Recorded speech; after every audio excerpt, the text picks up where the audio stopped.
morning, Venerable and respectable brother and sister. My name is Raymond. Before I proceed with the question, I think you speak very well. We are very excited. All of us clap. We didn't fall asleep. Okay, my question is regarding the Malaysia Boleh. Because as a consultant before, you emphasize on focusing.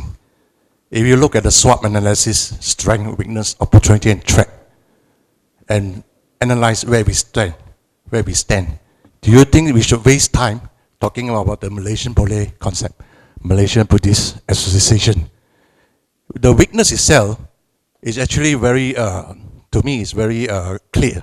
One, you have lack of Buddhist teacher, because even you have the Buddhist teacher from Sri Lanka, you do not have the student to understand. Our education systems has actually contaminated their thought. They are in Malay stream or the Mandarin stream.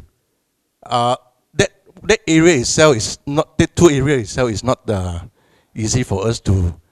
The other area is that Buddhist Dharma taught us to be middle path, whereas Christian and Islam is on the extreme. So as a middle path, there is good and bad.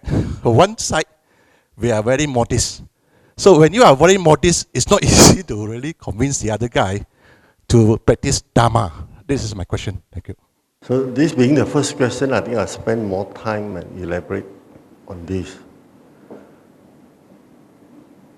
Just now I talk about other religions. I think we have to make, if we want others to understand Buddhism, we ourselves have to make an effort to understand the fundamental teachings of all other great religions of the world. Especially in Malaysia, we have to understand Islam. So actually,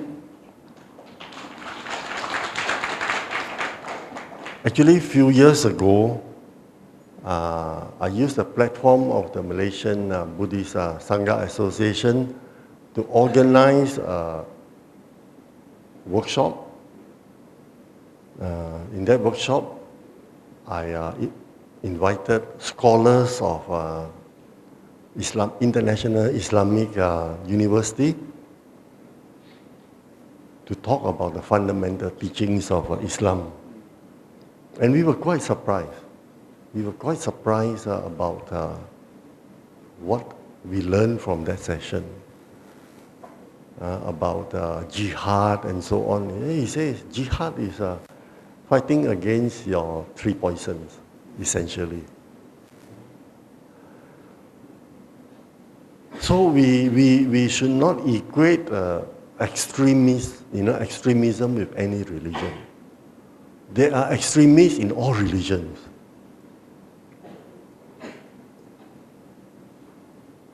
Because we operate the International Buddhist College in Thailand, southern Thailand, many people were worried. But I can tell you, in southern Thailand, the monks and the imams, they are very good friends. When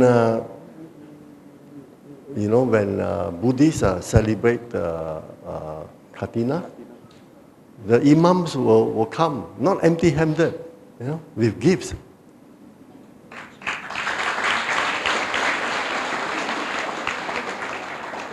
And they would invite the Buddhist monk, after their puasa, their Hari Raya. And the Buddhist monks also seek jowa. So no problem. But the problem started with a very small group that was sent to study in Middle East. And then they were influenced by all this very extreme approach. And not only that, they were given some money to create small trouble. unfortunately, the government in Bangkok did not understand Southern Thailand. They thought that by asking the military people, to use force, they can solve the problem. They make the problem worse. Because religion and race is very, very sensitive topics. You have to handle this with extreme care. You have to do it with genuine respect and wanting to understand others. Earlier, we also talked about within the different Buddhist traditions, we need to even understand each other more than today. So it is the same. It is the same with religion. So there is no reason for the religions to fight each other. We are all fighting against materialism.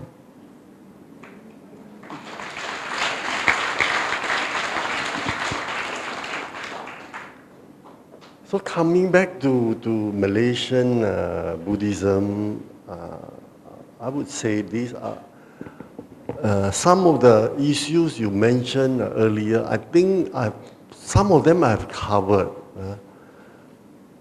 but I don't think that is a big problem. Instead, I'd like to share with you a few points that for you to think about. Please feel free to disagree. Of course, I hope today's dialogue help us to lessen some of the misunderstandings that some of us have on another Buddhist traditions. But on the positive side, I would say that when Buddhists from other countries, I know like Benny is very good in organizing conferences. I see these Buddhists from other countries. When they came to Malaysia, they were amazed. Before they came, they thought this is a Muslim country. And then they came here, they were amazed by the good Buddhist work carried out by the different Malaysian Buddhist organizations.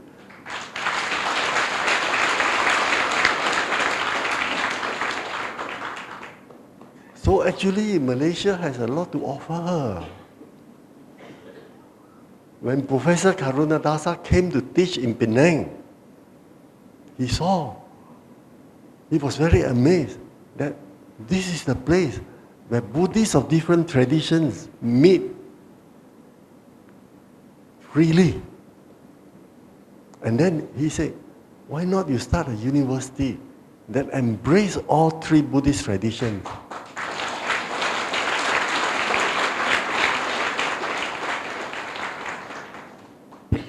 And then I was conned into it.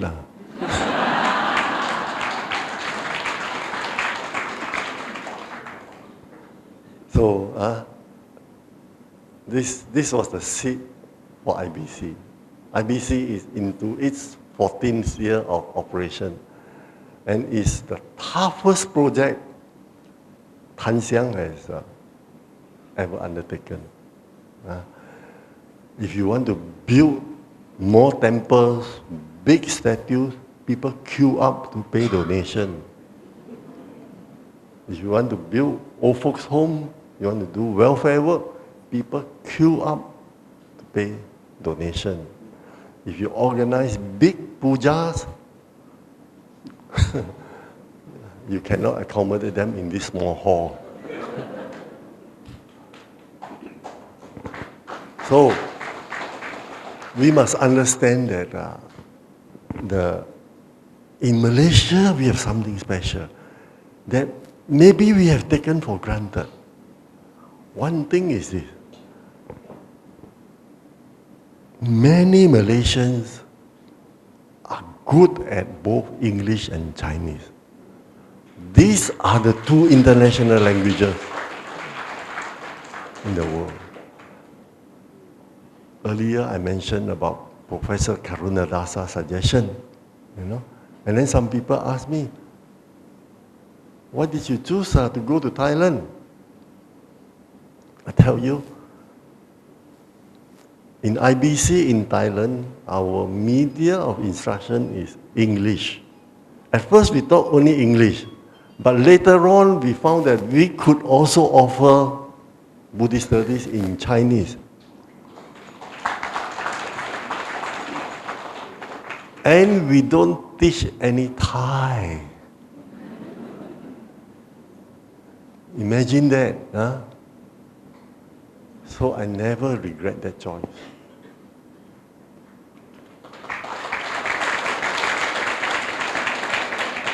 In fact, if you talk about Buddhist universities, even in Taiwan, many Buddhist organizations who are 10 times, 100 times, 1,000 times richer in terms of resources compared to Tan Siang, they have established universities. But in Taiwan, they cannot establish a university with only Buddhist study. This is only possible in Thailand. In fact, it is not that easy to do it in Sri Lanka, for that matter. But Malaysia in terms of modern language, we have that advantage. If we are serious about higher education, we could have done better than our neighbors.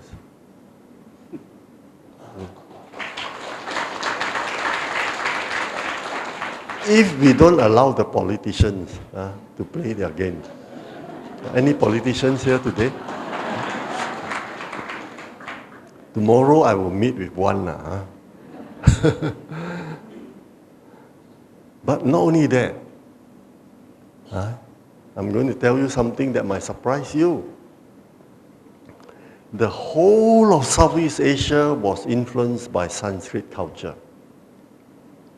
In Bahasa Malaysia or Bahasa Indonesia, we have 1,000 words from Sanskrit.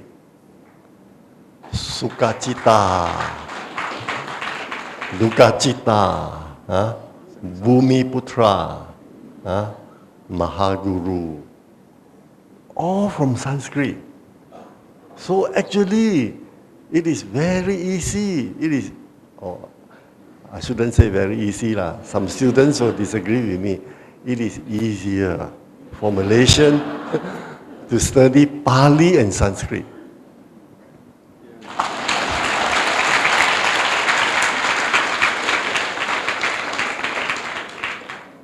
So actually, if we come out with a Malaysian Buddhist tradition, we can contribute a lot to the whole Buddhist world. Don't you agree?